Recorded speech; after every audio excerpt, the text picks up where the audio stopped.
Orient bell tiles studio से आप देख रहे हैं एबीपी न्यूज।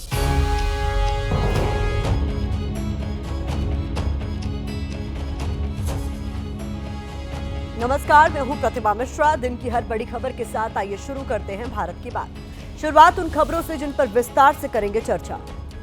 असम बीजेपी की तरफ से जारी 31 सेकंड के वीडियो पर कैसे धार्मिक राजनीति की चिंगारियां उठ रही हैं, वोटों के लिए कैसे डर वाली सियासत की जा रही है, कवर स्टोरी में आज इसका विश्लेषण करेंगे। महाराष्ट्र में सीएम देवेंद्र फडणवीस और उद्धव ठाकरे के बीच बीएमसी की लड़ाई का ट्रेलर आज रिलीज हो गया। कैसे बीएमसी की लड़ाई ब्रह्मोस तक आई है, ये भी हम आपको दिखाएंगे। मध्य प्रदेश में किसानों के सामने खाद के बाद नया कौन सा संकट खड़ा है? क्यों 10,000 किसानों ने ट्रैक्टर ट्रॉली के साथ मोर्चा खोल दिया है? ये खबर भी आपके सामने होगी। और हर दिन की तरह रात 8:30 बजे आप मेरे साथ देखेंगे स्पेशल रिपोर्ट फजीहत 2.0।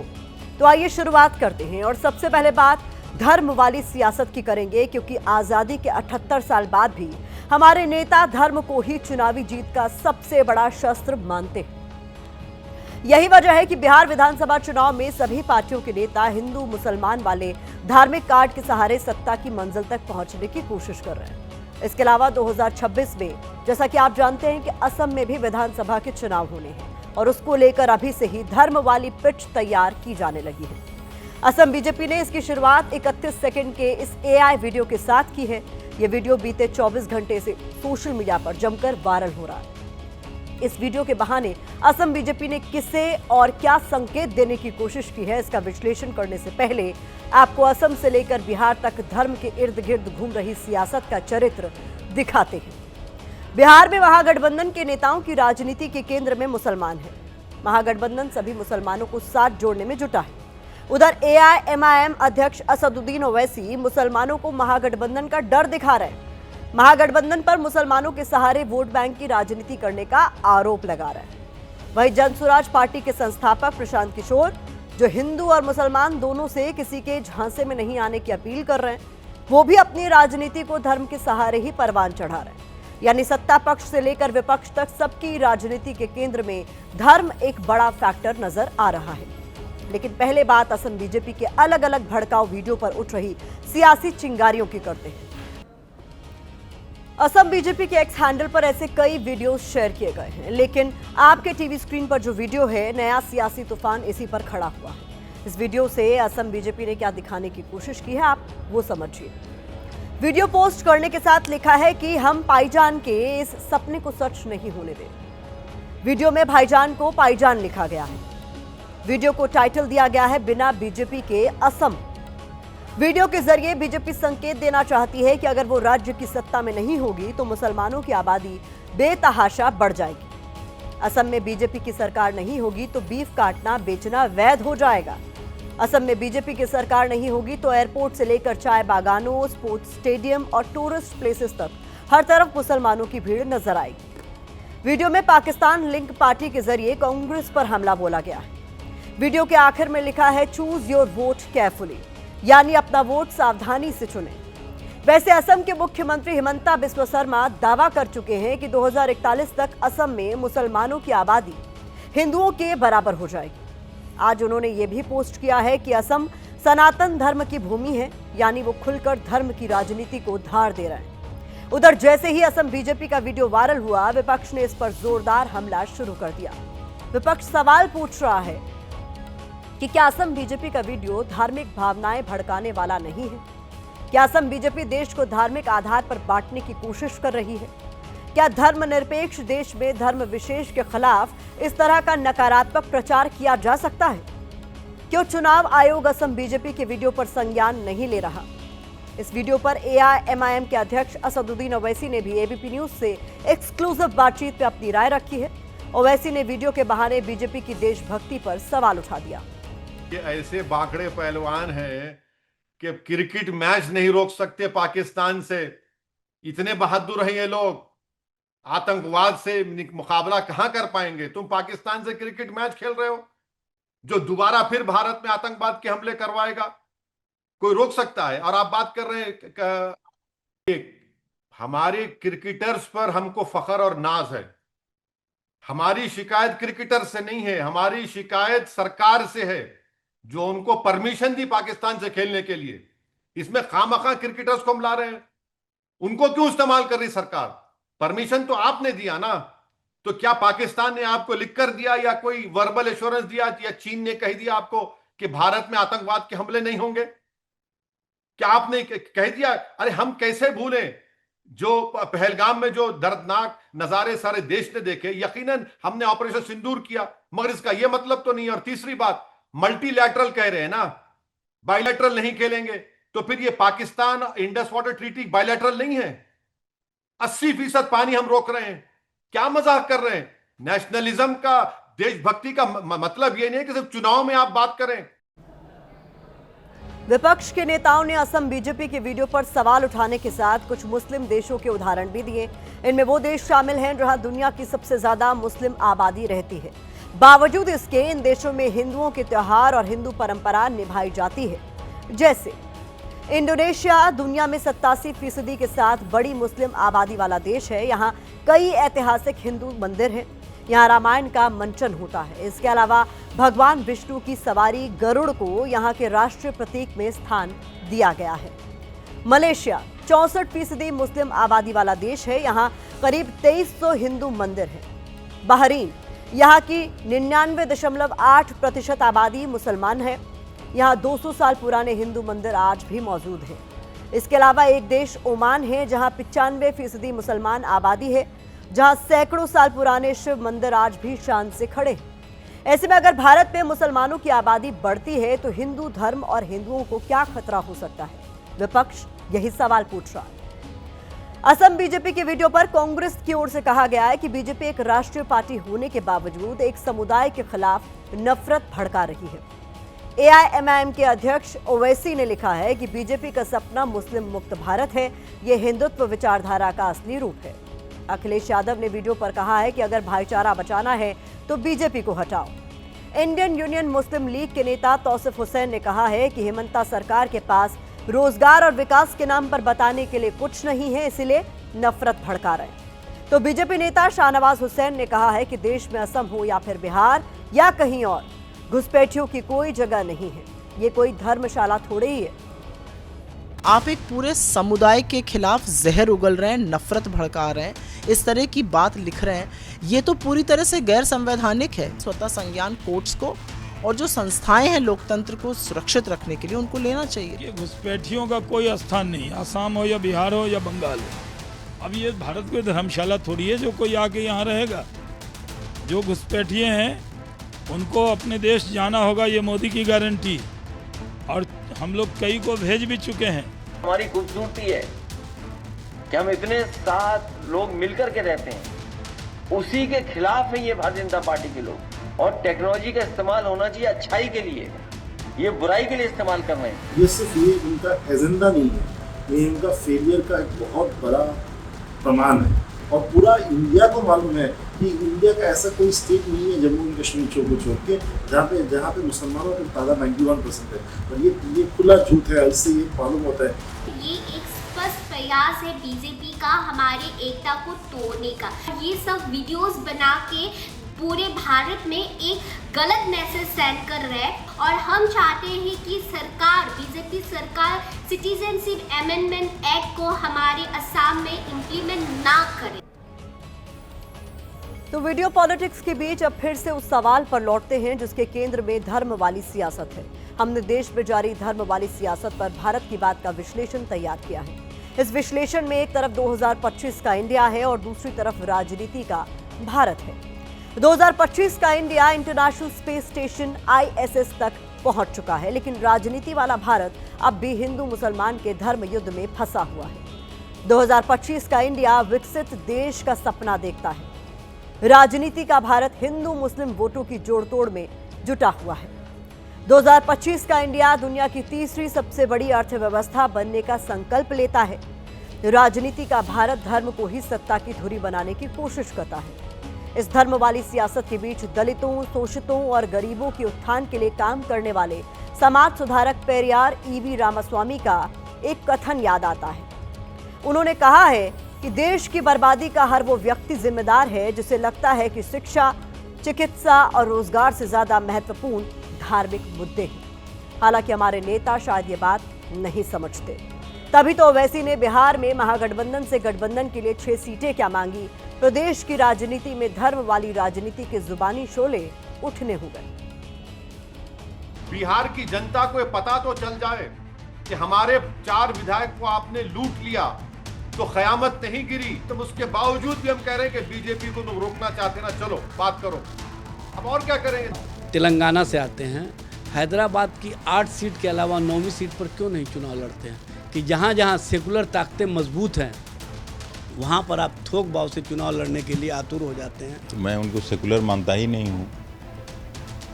वो हमेशा भारतीय जनता पार्टी का पिछले दरवाजे से मदद करते हैं, उनकी बी टीम के रूप में काम करते हैं। कि महागठबंधन में शामिल होने का जो शर्त है वह राजनीतिक जो परंपरा रही है माननीय लालू प्रसाद जी के परिवार का, जरा उसका भी ध्यान रखिएगा। बिना उसके मुस्कुराते नहीं। अल्पसंख्यक के समाज की वोट की ट्रेडिंग, उनके वोट का दुरुपयोग महागठबंधन में होता है। सिर्फ भाजपा का डर दिखा के कैसे उनका शोषण हो रहा है ये सबके सामने जग जाएगा। देश की बर्बादी का हर वह व्यक्ति जिम्मेदार है जिसे लगता है कि शिक्षा, चिकित्सा, रोजगार से ज्यादा महत्वपूर्ण धार्मिक मुद्दे हैं। अब वक्त असम बीजेपी के वीडियो वाली खबर पर सोशल मीडिया के ओपिनियन का है। तो यूजर्स लिख रहे हैं कि 9 साल सरकार चलाने के बाद असम बीजेपी को मुसलमानों का डर दिखाना पड़ रहा है, मुसलमानों के खिलाफ माहौल बनाना पड़ रहा है। असम बीजेपी जो कर रही है उसे करने के लिए आपको पतन की चरम अवस्था तक पहुंचना होगा। ये वीडियो नीचता की पराकाष्ठा है, ये यूजर्स का कहना है। सोशल मीडिया का ओपिनियन आपके सामने था। हमारी दूसरी खबर महाराष्ट्र से है, जहां अचानक से राजनीति ने 360 डिग्री का टर्न लिया है। कल सुप्रीम कोर्ट ने महाराष्ट्र में लंबित सभी निकाय चुनाव को लेकर जनवरी 2026 की डेडलाइन दी थी। इसके तुरंत बाद मुख्यमंत्री देवेंद्र फडणवीस ने बीएमसी चुनाव का शंखनाद कर दिया। उन्होंने एक कार्यक्रम में विपक्ष पर चुन-चुनकर हमला बोला, जिसके बाद उद्धव गुट ने भी जुबानी मिसाइलें दागी। इस बार पलटवार के बाद महाराष्ट्र की सियासत में कई शब्द ट्रेंड हुए, जैसे कफन चोर, हत्या, बॉडी बैग, घोटाला, बीएमसी, ब्रांड, बाला साहब ठाकरे, ब्रह्मोस, भगवा, चार्जशीट।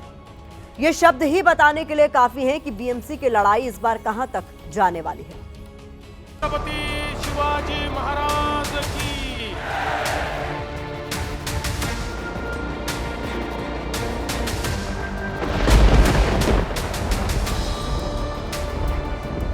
महाराष्ट्र में बीएमसी चुनाव के पिच पर बड़े बड़े धुरंधर हार और जीत का खेल शुरू कर चुके हैं।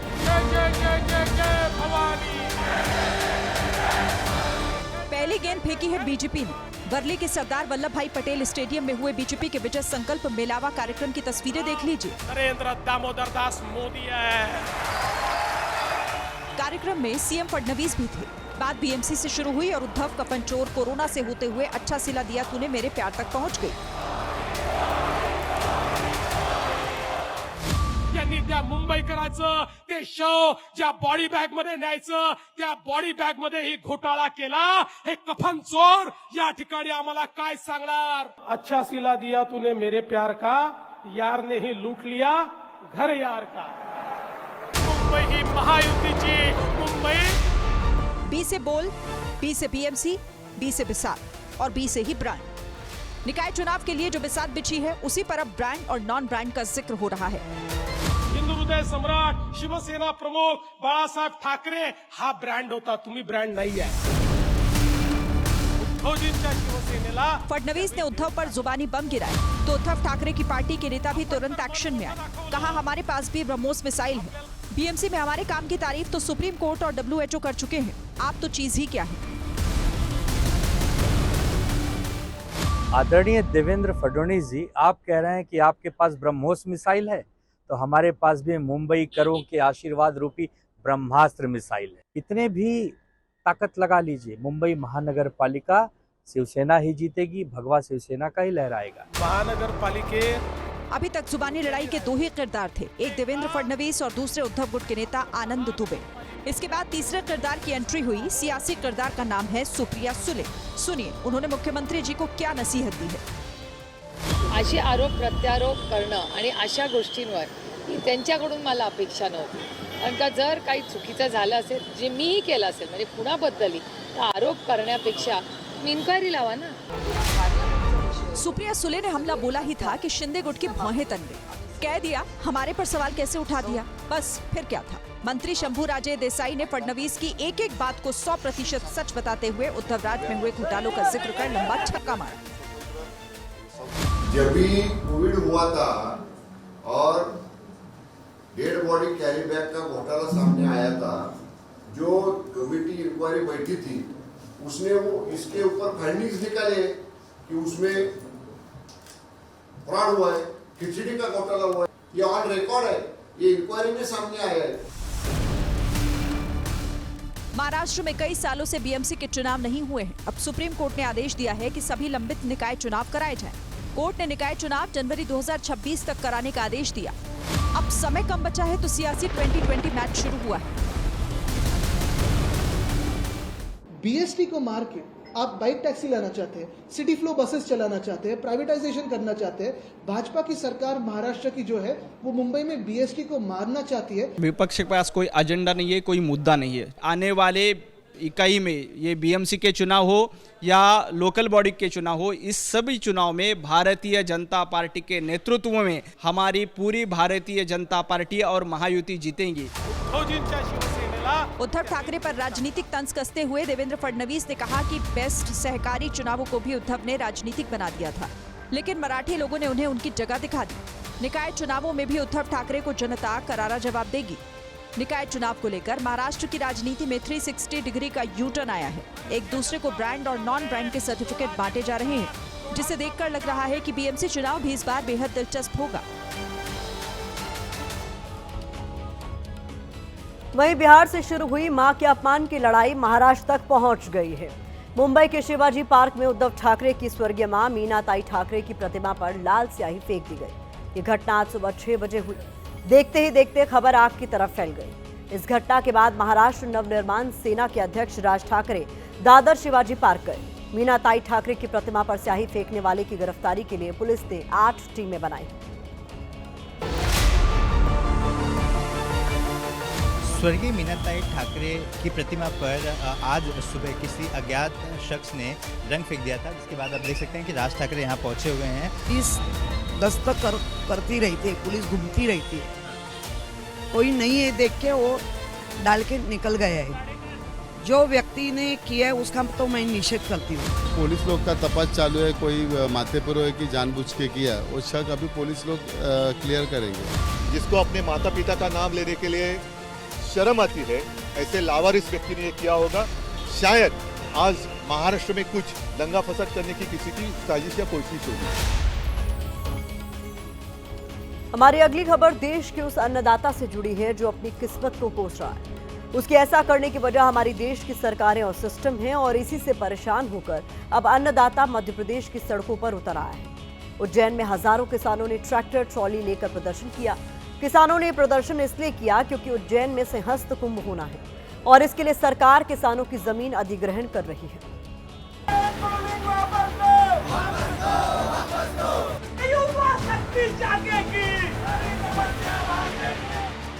सिंहस्थ कुंभ के लिए मोहन यादव सरकार उज्जैन को चमकाने में लगी है, जिसे लेकर किसानों की जमीन का अधिग्रहण होगा, लेकिन इसने किसानों को गुस्से से भर दिया है.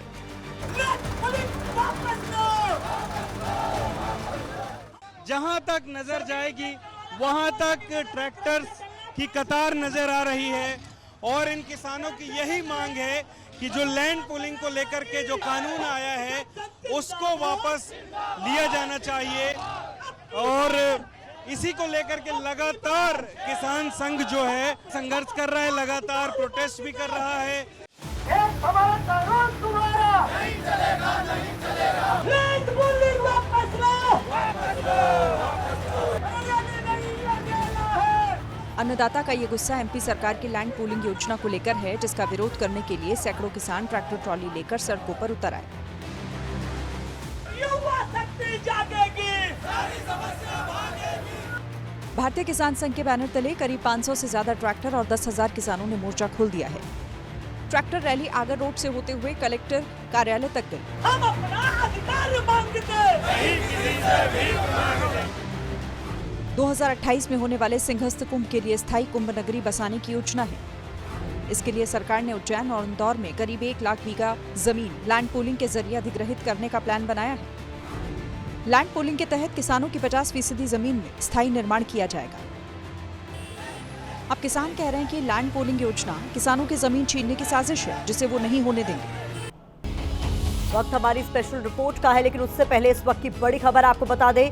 यूपी के बरेली में एक्ट्रेस दिशा पाटनी के घर फायरिंग का जो मामला सामने आया था, उस मामले में अब एक बड़ा एक्शन हुआ है।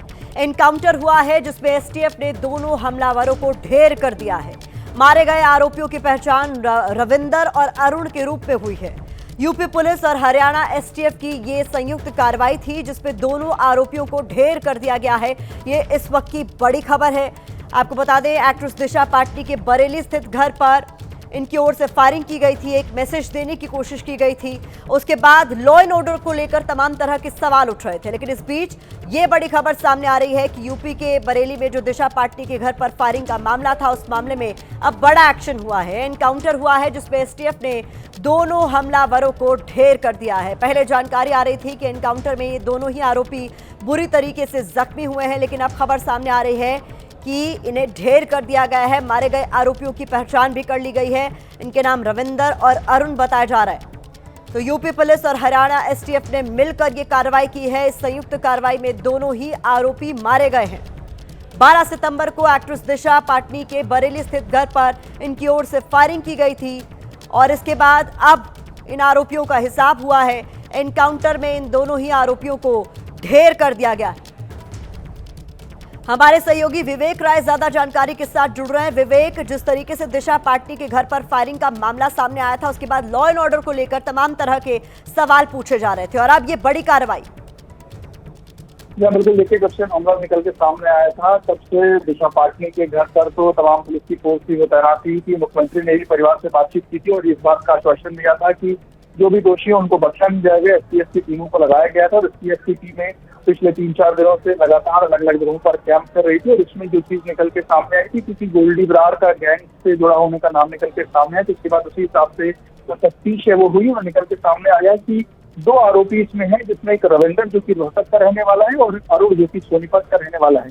ये दोनों इसमें शामिल है। इनकी फोटोज भी सीसीटीवी फुटेज के माध्यम से पुलिस को मिल गई थी और इनकी धरपकड़ के लिए जो टीमें हैं वो लगी हुई थी। और आज गाजियाबाद में पुलिस को जानकारी मिली कि गाजियाबाद के ट्रॉनिका सिटी में ये मौजूद है। जब पुलिस इनको पकड़ने के दौरान इन्होंने पुलिस पर एसटीएफ की टीमों पर फायरिंग करी।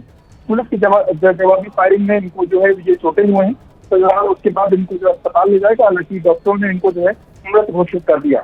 और आपको बता दें कि इन दोनों के जो तार हैं, जो रोहित गुदारा जो ग्रुप है गोल्डी बरार का, उससे ये लोग जुड़े हुए हैं। और पुलिस को मौके से भी तमाम चीजें मिली हैं, जिसमें ग्लास की पिस्टल, जुगाना की पिस्टल। तो यूपी एसटीएफ के चीफ अमिताभ यश जी इस वक्त हमारे साथ जुड़ गए हैं। सर, स्वागत है आपका एबीपी न्यूज पर। ये एक बड़ी कामयाबी के तौर पर देखा जा रहा है, क्योंकि सर, जिस तरीके से दिन दहाड़े फायरिंग की गई थी दिशा पाटनी के घर पर, उसके बाद सवाल पूछे जा रहे थे कि इतने हौसले इन आरोपियों के कैसे बुलंद हो सकते हैं कि वो किस तरीके से लोगों को चैलेंज कर रहे हैं, लेकिन ये एक बड़ा एक्शन सर। जी हाँ, निसंदेह ये हमारे प्रदेश में माननीय मुख्यमंत्री योगी आदित्यनाथ जी के का स्पष्ट निर्देश है कि अपराध के प्रति 0 टॉलरेंस हो। इस प्रकार की घटनाएं जनता में खौफ पैदा करती है और साथ ही माहौल को भी बिगाड़ती है। ये हमारे लिए एक बड़ा चैलेंज था। माननीय मुख्यमंत्री जी ने निर्देशित किया था कि इस घटना में जो भी अपराधी शामिल हो उन्हें कानून के दायरे में लाया जाए। अभिसूचना संकलन, जमीनी अभिसूचना संकलन और सीसीटीवी फुटेजेस, आसपास के प्रदेशों के क्राइम रिकॉर्ड्स का अवलोकन और साथ ही तकनीकी विश्लेषण से इन अपराधियों की पहचान हुई। और आज टोनिका सिटी गाजियाबाद में एक यूपी एसटीएफ और सीआई यूनिट दिल्ली पुलिस ये जॉइंट टीम ने ये ऑपरेशन किया है, जिसमें ये दोनों अपराधी गंभीर रूप से हताहत हुए हैं। मौके से एक जिगाना पिस्टल और एक ग्लॉक पिस्टल, काफी बड़ी संख्या में कारतूस भी बरामद हुए हैं। ऐसी उम्मीद है कि अब आगे से कोई भी गैंग। सर, मैं क्लैरिटी चाहूंगी, माफी के साथ मैं आपको रोक रही हूँ, एक क्लैरिटी चाहूंगी, ये आरोपी ढेर कर दिए गए या फिर ये जख्मी है, हताहत है? ये गंभीर रूप से घायल हैं और इन्हें हॉस्पिटल भेजा गया है। जो भी इंफॉर्मेशन डॉक्टर देगा वो आपको हम अवगत कराएंगे। जी, बहुत शुक्रिया इस जानकारी के लिए। तो यूपी एसटीएफ के चीफ अमिताभ यश ये जानकारी दे रहे हैं कि दिशा पाटनी के घर पर जिन आरोपियों की ओर से फायरिंग की गई थी उनके साथ एनकाउंटर हुआ है और अभी वो बुरी तरीके से जख्मी बताए जा रहे हैं। उन्हें अस्पताल भेजा गया है। तो आधिकारिक पुष्टि का इंतजार किया जा रहा है। जो भी जानकारी अस्पताल की तरफ से साझा की जाएगी वो फिर मीडिया को दी जाएगी। लेकिन इस वक्त की ये बड़ी खबर है, जिन 2 आरोपियों ने दिशा पाटनी के बरेली स्थित घर पर फायरिंग की थी उनके साथ पुलिस का एनकाउंटर हुआ है। बुरी तरीके से वो दोनों आरोपी जख्मी बताए जा रहे हैं।